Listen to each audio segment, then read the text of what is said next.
एक राजा थे, वो रोज जंगल में जाकर एक छोटा सा मंदिर बना रखा था ध्यान के लिए। वहां पर जाकर खूब प्रेम से वो भगवान का चिंतन करते थे। और राजा इतने बढ़िया थे कि वो प्रजा का पालन तो करते पर सच्चे भक्त थे, सच्चे भक्त थे। और उनकी भक्ति से भगवान इतने प्रसन्न हो गए, एक दिन राजा को भगवान ने दर्शन दिया। एक दिन राजा को भगवान ने दर्शन दिया और राजा से पूछा, राजन मैं तेरे प्रेम और तेरी भक्ति में बहुत प्रसन्न हुआ, तुम मेरे से कुछ मांग लो। राजा ने कहा, प्रभु यदि आप मुझसे प्रसन्न हैं और आप मुझे कुछ देना चाहते हैं तो आप मुझे ये वरदान दो, ये वचन दो कि आप मेरी सारी प्रजा को दर्शन देंगे। राजा ने भगवान से कहा कि मैंने तो आपका दर्शन कर लिया, मैं चाहता हूं कि मेरी प्रजा भी आपका दर्शन करे। ये वरदान दो कि आप सबको दर्शन देंगे। भगवान बोले, अच्छा कल सवेरे 10 बजे तुम अपने सब गांव वालों को, भक्तों को, प्रजा को लेके आना, मैं यहीं मिलूंगा सबको। अब राजा ने जाके नगर में ढिंडोरा पिटवाया, सुनो कल 10 बजे भगवान मिलने वाले हैं, कौन कौन चलेगा? बच्चे से लेकर बूढ़े तक दौड़ पड़े। फ्री में भगवान मिल रहे हैं, कौन छोड़ेगा? चलो सब चले, सब चले। जैसे ही गांव के बाहर कदम रखा, गांव के बाहर प्रजा ने, तो उन सबको पैसों का ढेर नजर आया, पैसों का ढेर नजर आया। गांव वाले तो पागल हो गए, प्रजा राजा की पागल, पैसों के ढेर पर चढ़कर समेटने लगे। राजा बोले, आगे भगवान मिलेंगे, छोड़ो पैसा, चलो। गांव वाले बोले, नहीं, भगवान से बोलना कल मिले, आज तो इतना माल मिला है, सारा कर्जा उतर जाएगा। समेट रहे हैं लोग। कुछ समझदार थे, नहीं हम भगवान को पाने आए हैं, चलो। वो भगवान के लिए चले। आधे से ज्यादा 75% तो पैसे में रह गए, 25% समझदार चले राजा के साथ, क्योंकि आगे भगवान का दर्शन होने वाला था। जैसे ही आगे चले तो आगे चांदी का ढेर नजर आया। अब जो पैसा छोड़े वो चांदी के ढेर पर चढ़ गए। राजा समझाए, चांदी में ना उलझो। कुछ लोग तो फंसे रहे पर कुछ समझदार उतरे और चले। आगे चले तो सोने का ढेर, सब चढ़ गए। राजा बोले, भैया आगे भगवान जरा सी दूरी पर दर्शन देने खड़े हैं, उतरो सोने के ढेर से। कुछ 2-4 उतर गए। आगे चले तो हीरे मोतियों का ढेर, अब उनसे रहा ना गया। हीरे मोती समेटने में लगे। राजा समझा रहे हैं, आगे भगवान है, चलो चलो चलो। कोई तैयार ना हुआ। अकेले राजा पहुंच गए भगवान के पास। भगवान ने कहा, तुमने तो कहा था हम प्रजा को लेके आएंगे, कहाँ है तुम्हारी प्रजा? प्रभु सब निकले थे आपको पाने के लिए, पर रास्ते में सब उलझते चले गए। एक बात कहें, वो प्रजा कोई और नहीं, आप और हम ही तो हैं। सबका जन्म हुआ था ईश्वर की प्राप्ति के लिए, पर कोई रुपयों में उलझ गया, कोई सोने में उलझ गया, कोई चांदी में उलझ गया। संसार के रुपया पैसा हीरा मोती के ढेर पर ऐसे उलझे कि भगवान खड़े थे मिलने को, पर आप थे कि वहां तक पहुंचे ही नहीं। ये संसार का सुख लॉलीपॉप है, हाँ या ना। जो सोना चांदी हीरा मोती से मन हटाएगा उसे तो भगवान मिलेंगे। राजा को भगवान मिल गए क्योंकि वो ना उलझा कहीं, ना रुपया में, ना चांदी में, ना सोने में, ना हीरे मोती में, वो सीधा चला। जो उलझता गया वो रुकता गया, वो भगवान दूर होता चला जाता। पैसा कमाना बुरा नहीं है मेरी माँ, सोना चांदी आपके पास बहुत होना चाहिए। भगवान करें आपके पास धन दौलत की कमी ना हो, पैसा बहुत होना चाहिए, बहुत कमाओ, पर उससे जो तुम्हारा मोह है, आसक्ति है, वो गलत है। धन होना गलत नहीं है, धन में आसक्ति होना गलत है। बात समझ में आ रही है? आपके घर खूब पैसा हो तो अच्छी बात है, पर जो उस पैसे में जो तुम मोह करके बैठ जाते हो, ये मेरा है, वो गलत है। धन के ढेर पर बैठ कर भी जो ईश्वर की तरफ देखता है वो सबसे ज्यादा समझदार है। आप कहां हैं मायने नहीं रखता कि आप कहां हैं, आपकी नजर कहां है। आप कहां हैं कोई फर्क नहीं पड़ता।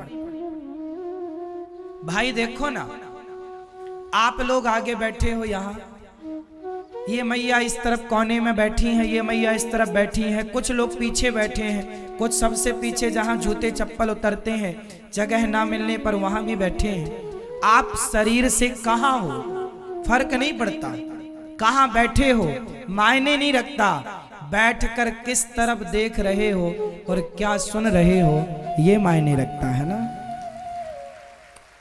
कई बार आगे बैठे वाले लोग भी कथा में नहीं मन लगा पाते और सबसे पीछे बैठे वाला व्यक्ति स्त्री या पुरुष, माँ और बहन या भाई मन से सुन लेता है। तो फर्क नहीं पड़ता कि आप बैठे कहां हैं, आगे या पीछे, आपका मन कितना है।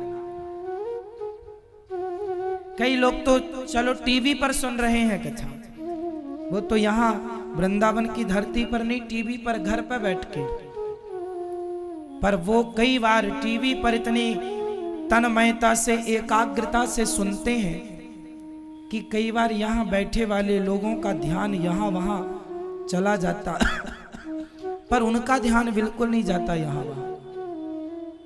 तो आपका शरीर कहां है फर्क नहीं पड़ता।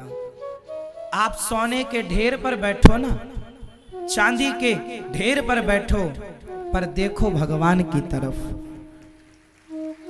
वो श्रेष्ठ है।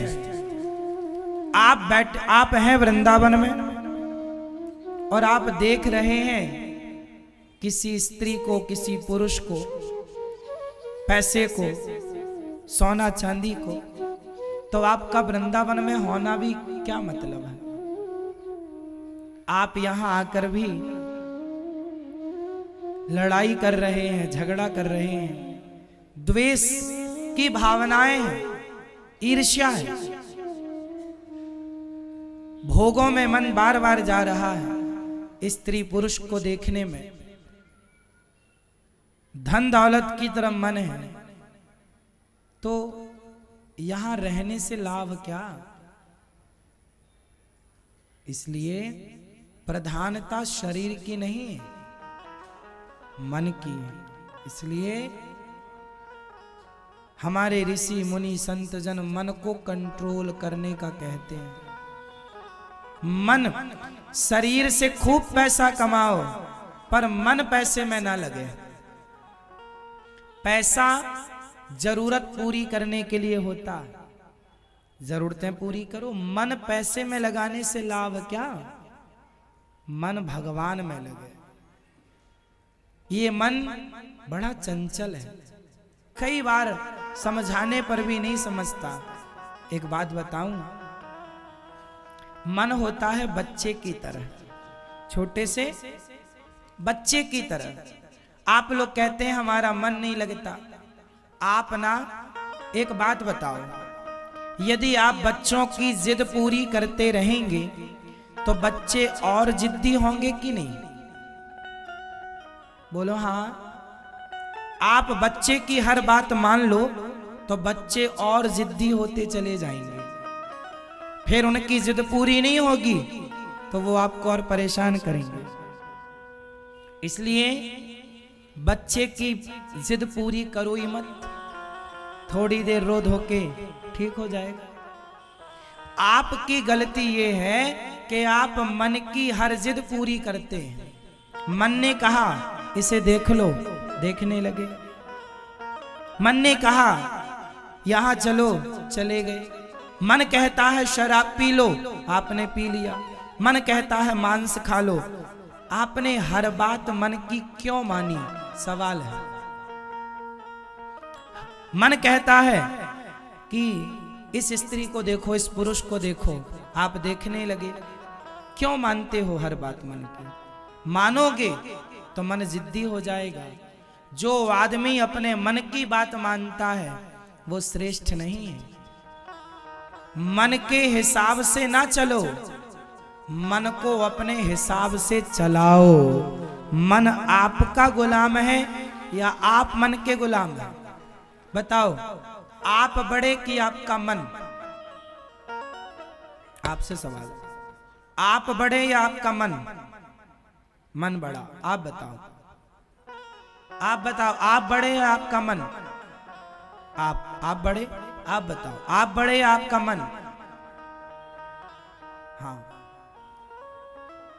भैया बता, टोपी वाले भैया, आप बड़े कि आपका मन? मन। आप बताओ दादाजी, आप बड़े या आपका मन? आप और आपके मन में ये बताओ कौन किसका गुलाम है? आप मन के गुलाम है या मन आपका गुलाम है? दादाजी बताएंगे, आप मन के गुलाम हो या मन आपका गुलाम है? बोलो जल्दी। हम और हमारे मन में हम बड़े, हमारा मन नहीं। और ये याद रखिएगा, मन हमारा गुलाम है। गृहस्थी और संत, इन दोनों में क्या अंतर है? कुछ गृहस्थी ऐसे होते हैं जो मन के गुलाम हो जाते हैं। जो मन का गुलाम हो गया उसका लोक परलोक बिगड़ जाएगा। और जो मन को अपना गुलाम बना लेता है वही तो साधु और संत हो जाता है ना मेरी माँ। मन को अपना गुलाम बनाओ, जिद पूरी ना करो। जहां मन चाहे वहां जा रहा है ऐसा नहीं, जहां मैं चाहूं वहां मन जाए। जहां मन चाहे वहां मैं जाऊं तो मैं तो मन का गुलाम। इसलिए गोपियां अपने मन को वश में कर रखा है। जब गोपियां भगवान से मिलने चली तो कुछ गोपियों को उनके पति ने हाथ पकड़ के बंद कर दिया कमरे में। तब गोपियों के अंदर दुस्सह प्रेष्ठ विरह तीव्रताप धुता शुभा ध्यान प्राप्ता च्युताश्लेष निर्वृत्या क्षीण मंगला।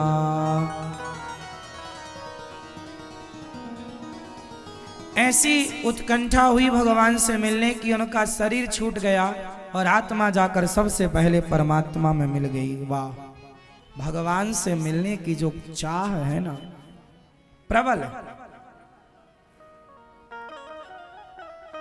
गोपियों ने भगवान को इसलिए प्राप्त कर लिया क्योंकि उनके अंदर चाह थी, इच्छा थी, उत्कंठा। तो आपको भगवान से कौन मिलाएगा? आपकी उत्कंठा। और भगवान के लिए संसार छोड़ना पड़े तो छोड़िएगा। इसलिए हम बार बार कहते हैं तन से संसार के रहो, मन से भगवान के रहो, पूरी व्यवस्था बन जाएगी। शरीर पति को दे दो, पत्नी को दे दो, परिवार को दे दो, बेटे और परिवार की सेवा में शरीर को लगाओ, बिजनेस व्यापार में शरीर लगाओ, मन को भगवान में लगाओ। लेकिन आप क्या करते हैं? शरीर से तो अगरबत्ती, ओम जय जगदीश हरे, मन कहीं और रखा है, जगदीश हरे चल रहा है यहां, मन कहीं वहां क्या चल रहा होगा। इससे कोई लाभ नहीं है, यह सिर्फ आपका समय व्यर्थ जा रहा है। शरीर आपका लगा है, जरूरी नहीं है मन लगेगा। भले 2 मिनट के लिए मन लगे भगवान में, 4 मिनट के लिए लगे, 5 मिनट के लिए लगे। इसलिए सब भूल जाओ 5 मिनट के लिए और भगवान के हो जाओ। हर क्षण गोविंद का चिंतन, हर क्षण बिहारी जी का दर्शन।